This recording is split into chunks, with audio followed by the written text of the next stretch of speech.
할렐루야.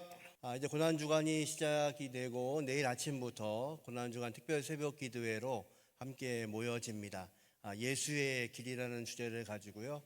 이 땅에 우리가 길을 잃어가고 방향을 잃어가고 있는 시대에 함께 나오셔서 이 고난주간 기도회에 함께 하심으로 주님이 우리를 부르셨던 그 처음의 그 마음들, 우리를 부르셨던 그 사랑들을 회복하고 기도하는 시간이 되면 좋겠습니다. 함께 해 주시기를 원하고요. 그리고 이번 한 주간 동안 또 금식하시면서 함께 금식 헌금 해 주시면 산불로 인해서 어려움 당하고 있는 곳에 우리가 흘려보낼 수 있도록 준비하겠습니다. 기도하시고 금식하시고 예수님의 귀한 십자가를 걸어갈 수 있는 한 주간 되시기를 주님의 이름으로 축원합니다. 오늘 예배에 성교사님 부부가 오셨는데요. 필리핀 보울에서 사역하시고 또 신학교 사역하고 계시는 노은석 성교사님, 또 성원호 성교사님 부부가 오늘 참석하셨습니다. 잠깐 일어나시면 저희가 큰 박수로 환영하겠습니다. 네, 감사합니다. 예배 마치시고 교제하시면 좋겠습니다. 옆에 계신 분하고 인사하죠. 사랑합니다. 축복합니다. 사랑합니다. 축복합니다. 오늘도 하나님의 귀하신 말씀이 저와 여러분 또 인도하는 시간 되기를 소망합니다. 오늘은 고난주간이면서 이 나훔서의 말씀을 가지고 예수님의 귀한 십자가에 대해서 묵상하는 시간이 되기를 원합니다.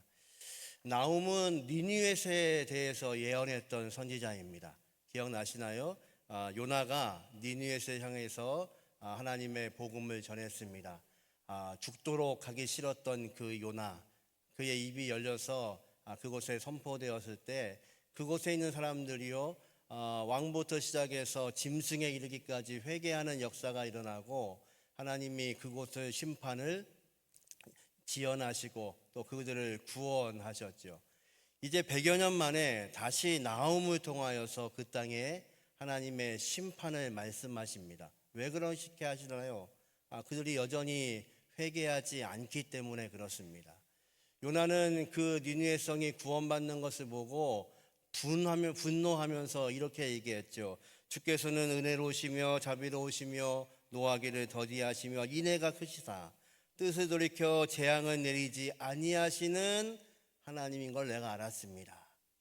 요나가 왜 분노했냐면 하나님의 성품을 너무 잘 알기 때문에 그들이 회개하면 이들을 구원하실 것을 알기에 요나가 그렇게 분노했었는데 이제 100년 만에 하나님의 심판이 그곳에 임하고 있습니다. 이 심판의 역사를 이야기하고 있는 나훔 선지자, 그의 이름의 뜻은요, 그의 이름의 뜻은 위로하다, 그런 뜻입니다. 성경에는 위로하다는 뜻을 가진 사람의 이름이 여러 명 나오죠. 느헤미야, 여호와가 위로하신다. 또 신약에는 우리가 알고 있는 바나바, 위로의 아들, 이렇게 말씀합니다. 예수님께서 공생애의 대부분을 사역하셨던 동네의 이름이 있는데요, 거기가 가버나움입니다. 나움의 도시, 위로의 도시, 그런 뜻입니다.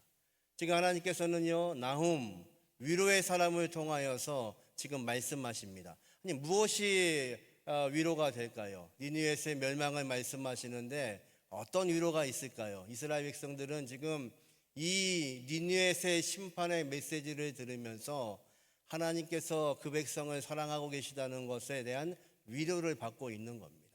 이 니느웨가요, 이 아수르가 북쪽 이스라엘을 멸망시킵니다.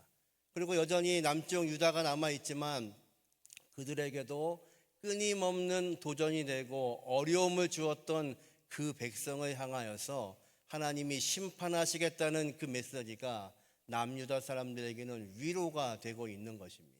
하나님이 어떻게 심판하시겠다고 말씀하시나요? 우리 1장 2절 말씀 같이 한번 읽어보죠. 여호와는 질투하시며 보복하시는 하나님이시라. 여호와는 보복하시며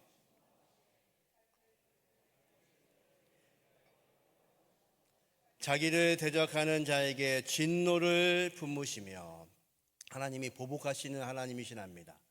아니 요나서에 기록했던 그 하나님은 어디 가시고 지금 진노하시고 그 땅을 심판하겠다고 말씀하시죠. 여러분, 하나님의 심판과 하나님의 구원은 동시에 일어나는 거 기억하셔야 됩니다.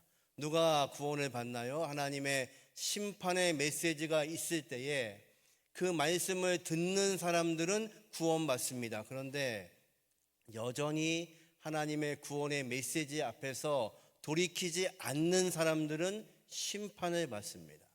왜 요나가 말씀을 전할 때에 하나님이 그들을 구원하셨나요? 그들이 회개했습니다.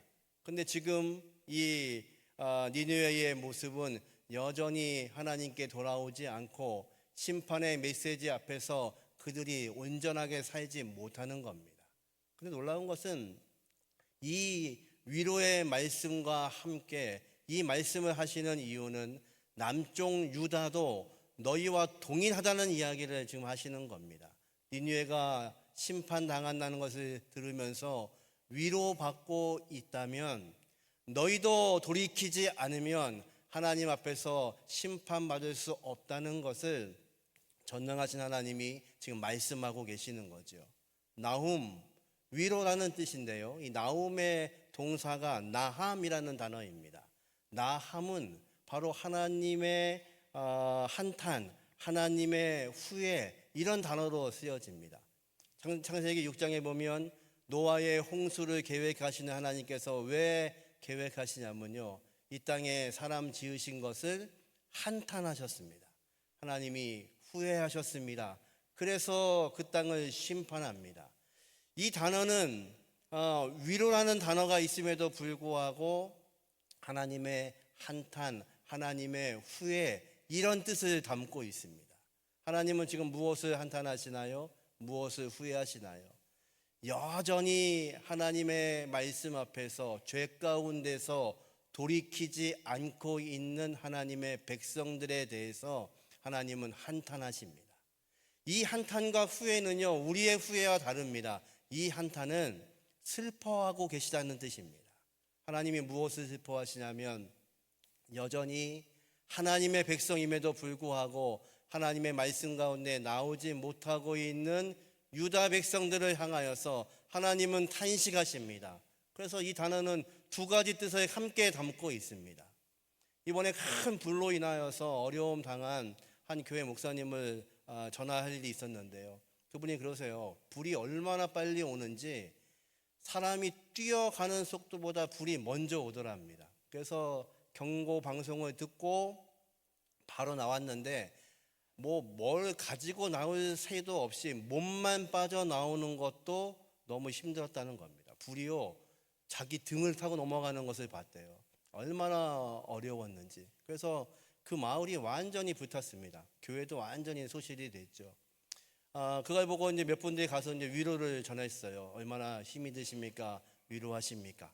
왜 위로를 전할 수 있죠? 나훔, 위로를 전할 수 있습니다. 그런데 그 모든 황폐된 것들을 보고 가신 분들이요, 한탄하셨대요. 어떻게 하면 좋아? 이 교회 어떻게 하면 좋아? 이 마을은 어떻게 하면 좋아? 이 나함, 하나님의 한탄과 하나님의 걱정이 함께 있는 단어가 바로 이 단어입니다. 하나님은 이스라엘 백성을 향해서도 말씀하시고 니느웨를 향해서도 말씀하십니다. 너희가 회개하지 않았기 때문에 너희가 심판받을 수밖에 없다. 그 말을 듣고 있는 유대 백성들은 위로를 받습니다. 하나님이 역시 전능하셔. 그런데 하나님은 그들을 향해서도 탄식하고 슬퍼하십니다. 내 백성도 하나님 앞에서 돌아서지 않으면, 죄 가운데서 다시 돌이키지 않으면 너희도 심판받을 수밖에 없기 때문에 하나님은 지금 위로하시면서 탄식하고 계시는 분이 전능하신 하나님이십니다. 이 아침에 또 고난주간을 맞이하는 저와 여러분에게 우리가 어떤 길을 가야 될지, 예수의 귀하신 십자가의 길이 있음에도 불구하고 여전히 그렇게 살지 못하고 있다면 이 한 주간이 주님의 십자가를 붙잡고 탄식하시는 전능하신 하나님, 그리고 이 땅을 위로하시는 전능하신 하나님, 하나님의 귀하신 위로의 십자가와 하나님이 탄식하시며 우리를 구원하시는 그 놀라운 십자가가 저와 여러분의 은혜가 되게 하시기를 주님의 이름으로 축원합니다. 하나님의 그 진노는 얼마나 불같이 무서우신가요? 1장 6절 같이 한번 읽어보죠. 누가 능히 그의 분노 앞에 서며 누가 능히 그의 진노를 감당하랴.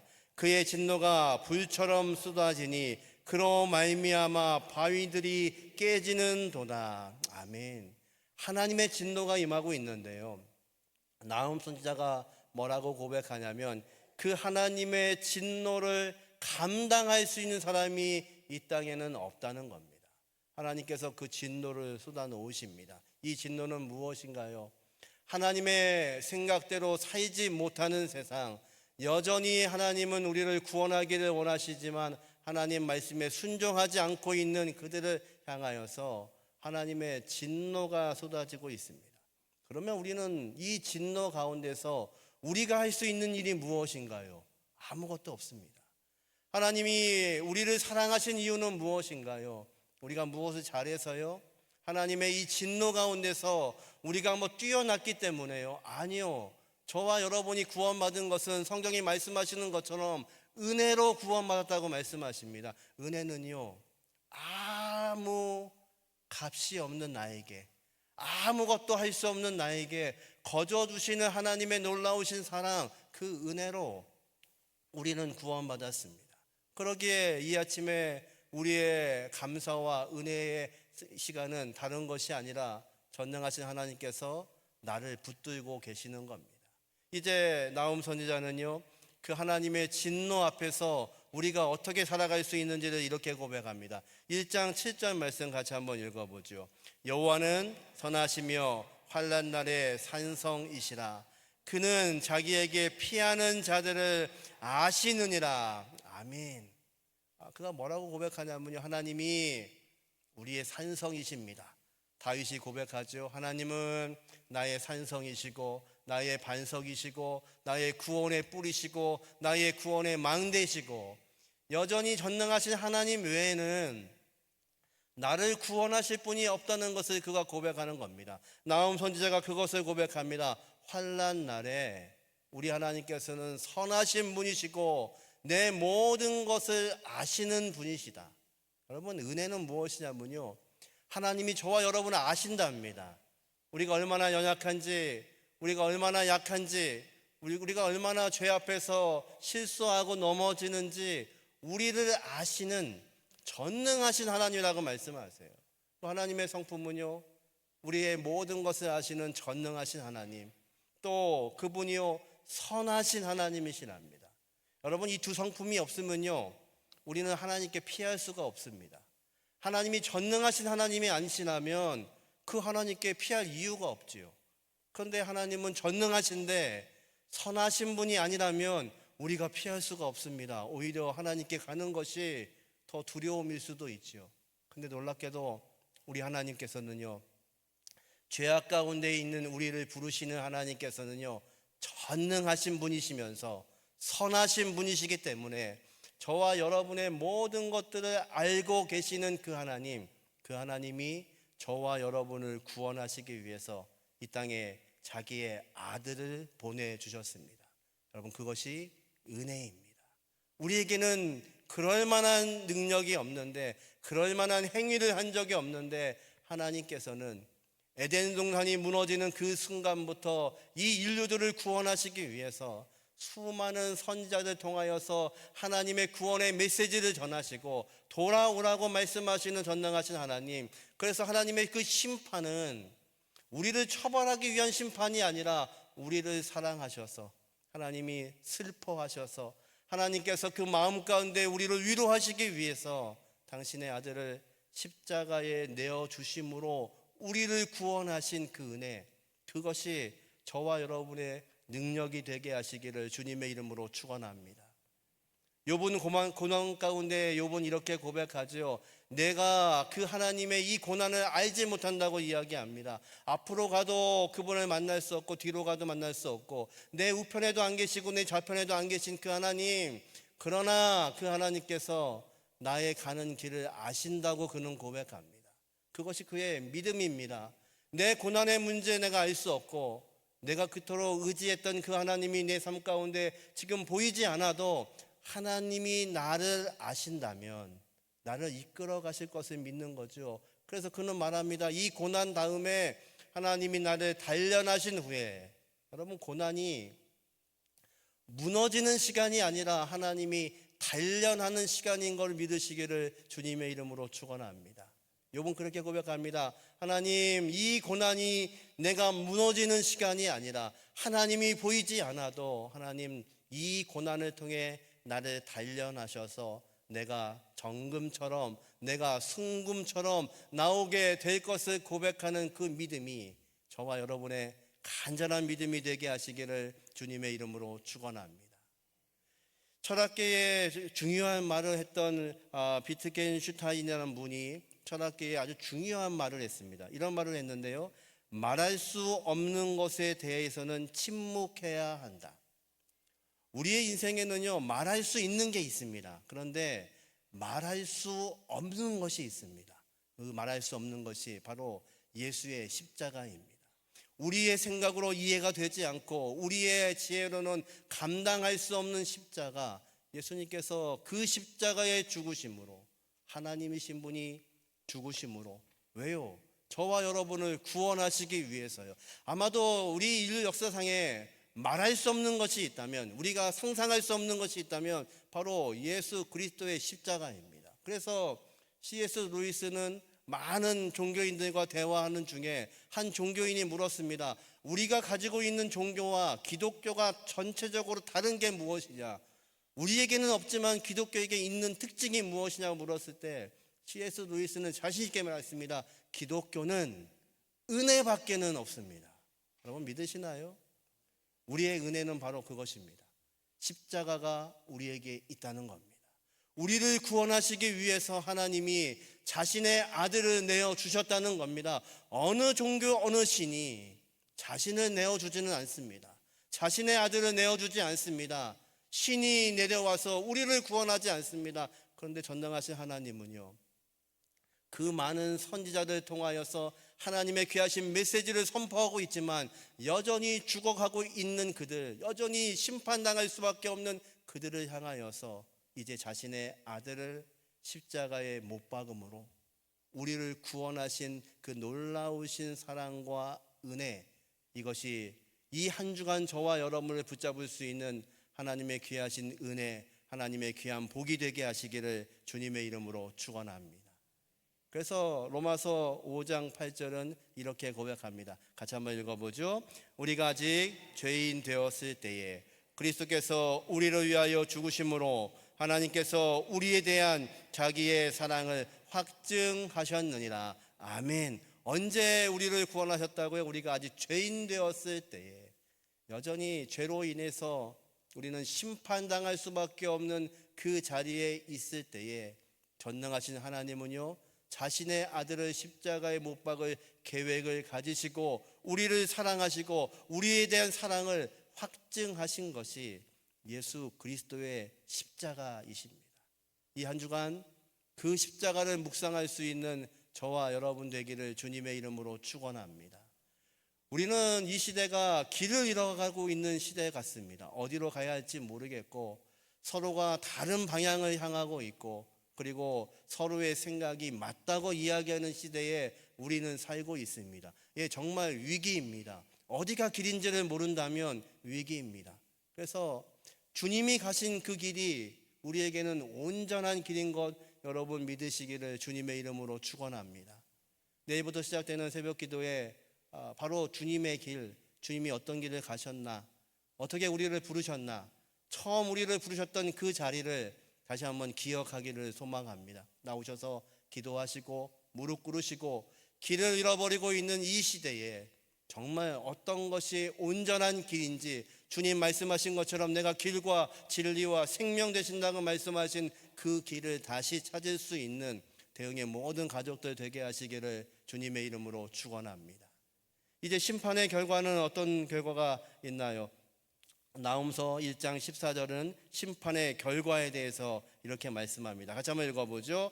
나 여호와가 내게 대하여 명령하였나니 내 이름이 다시는 전파되지 않을 것이라.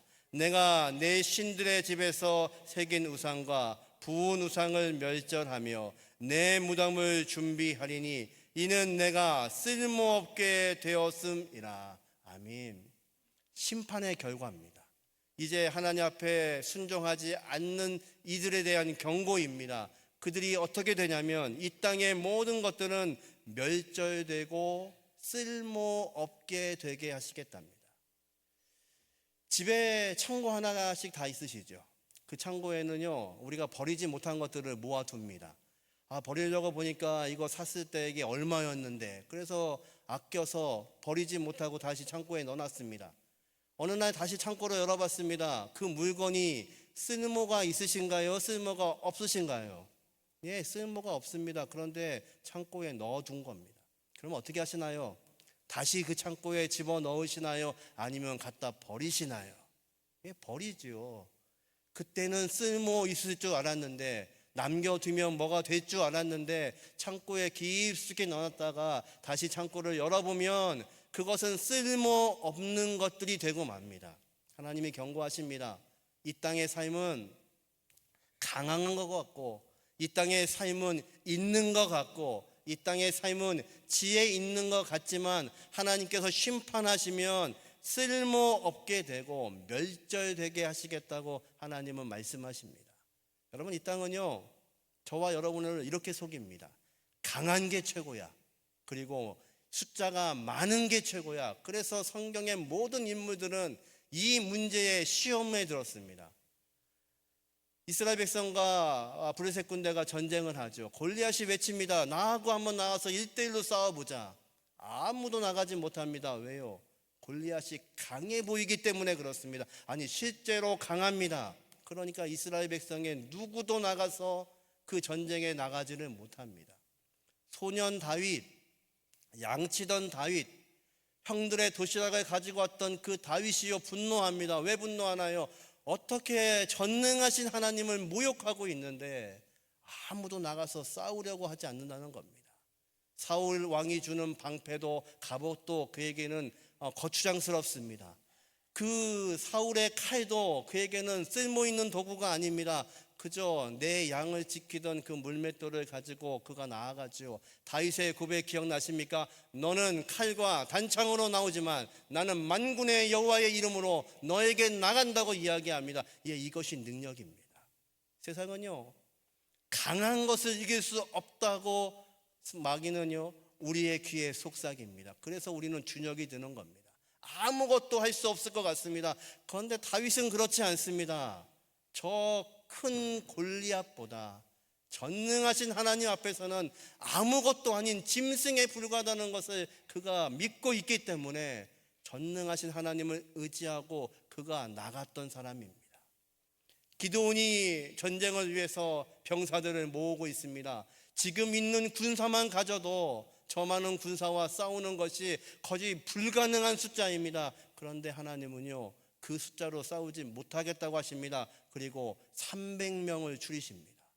그리고 300명의 용사로 하나님께서 그들을 붙잡으셔서 하나님의 도구가 되게 하십니다. 세상은요, 양이 많은 것이 강하다고 말합니다. 그래서 사단은 끊임없이 우리의 인생을 옥죄고 있는 겁니다. 근데 주님 말씀하시죠. 진리가 너희를 자유케 하리라. 이 진리가 누구신가요? 바로 십자가에 죽으신 예수 그리스도이십니다. 주님의 권세가 아니면 이 땅이 우리를 붙잡고 있는 이 모든 결박을 풀 수 없다는 것을 믿으시기를 주님의 이름으로 축원합니다. 예수의 귀하신 능력만이, 예수의 귀하신 십자가만이 우리를 묶고 있는 이 모든 결박에서 풀게 하시는 것, 그것이 십자가의 능력인 것 믿으시기를 주님의 이름으로 축원합니다. 이제 남은 선지자가요, 1장 15절에 마지막으로 이렇게 고백합니다. 이 무너진 세대, 그러면 하나님이 어떤 계획을 가지고 계실까? 15절 우리 한번 같이 한번 읽습니다. 볼지어다 아름다운 소식을 알리고 화평을 전하는 자의 발이 산 위에 있도다. 유다야, 내 절기를 지키고 내 서원을 갚을지어다. 악인이 진멸되었으니 그가 다시는 내 가운데로 통행하지 아니하리로다 하시니라. 아멘. 기쁜 소식을 전하는, 화평의 소식을 전하는 아름다운 발이 있다고 말씀합니다. 이 말씀은요, 이사야 선지자의 이야기를 그대로 옮겨놓은 겁니다. 이사야가 예언하죠. 이제 하나님께서 이 백성을 회복하실 것이고, 그리고 이 땅에 오실 그분을 통하여서 이 기쁜 소식을 전하는 그 아름다운 발, 그것을 예언하고 계십니다. 이게 누군가요? 저와 여러분입니다. 오늘도 전도위원회 모여서 전도하러 나가신다고 오늘 광고 들었는데요, 우리가에게 주시는 놀라운 은혜는 무엇인가요? 우리에게 이 복음을 주셨기에, 이 십자가의 은혜를 허락하여 주셨기에 오늘도 그 십자가의 증인으로, 십자가의 삶으로 아름다운 화평의 소식을 전하는, 평화의 소식을 전하는 귀한 자로 저와 여러분이 서기를 전능하신 하나님이 원하시는 겁니다. 여러분, 이것이 은혜입니다. 우리가 무엇이라고 우리를 구원하셔서 하나님이 선교하시고 하나님이 전도하시면 훨씬 더 잘하실 텐데 왜 하나님이 우리를 사용하실까요? 예, 그것이 은혜입니다. 나 같은 사람을 부르셔서 하나님의 일꾼 되게 하시고, 나 같은 사람을 부르셔서 하나님의 복음의 증인 되게 하여 주시고, 나 같은 사람을 부르셔서 십자가의 증인으로 삼으시는 그 놀라우신 은혜가 저와 여러분의 복이 되게 하시기를 주님의 이름으로 축원합니다. 이제 고난주간을 우리가 맞이하면서 예수님의 십자가를 기억하는 한 주간입니다. 그리고 부활하신 그 주님을 우리가 찬양하며 준비하는 시간들입니다. 이 한 주간이 바로 예수님의 그 십자가, 예수님의 그 놀라우신 은혜, 예수님의 귀하신 사랑을 경험할 수 있는 한 주간 되게 하시기를 주님의 이름으로 축원합니다. 말씀을 정리합니다. 나훔서의 말씀을 통하여서 무너진 성벽 가운데 피 흘리신 그 사랑에 대해서 우리 주님이 말씀하십니다. 이 한 주간 우리가 고난주간을 맞이하면서 우리는 무엇을 기억해야 될지 세 가지 말씀드립니다. 같이 한번 나누죠. 첫 번째, 같이 있습니다. 회개하지 않는 세상에 임하는 하나님의 심판이 있다는 것을 말씀합니다. 이제 저와 여러분은요, 그 구원을 선택하셔야 됩니다. 심판과 구원은 한 자리에서 동시에 이루어집니다. 두 번째, 같이 한번 읽어보죠. 무너지는 세상을 대신해 십자가를 지신 사랑을 기억하십시오. 세상은 무너지지만 전능하신 주님의 십자가는 무너지지 않습니다. 세상은 방향을 잃고 있지만 주님을 따르는 그 길은 온전하신 길입니다. 이 한 주간도 그 주님의 십자가의 그 길에 저와 여러분이 서 있기를 간절히 소원합니다. 마지막 세 번째, 같이 한번 읽죠. 고난을 넘어 화평을 전하는 하나님의 승리. 하나님은요, 이 어려운 세상을 통해서도 저와 여러분을 통해서 하나님의 귀하신 복음이 전해지고 그것을 통해서 하나님이 일하시기를 원하십니다. 이 한 주간도 하나님의 귀하신 능력, 십자가의 귀하신 능력, 그것이 저와 여러분의 복이 되게 하시기를 주님의 이름으로 축원합니다.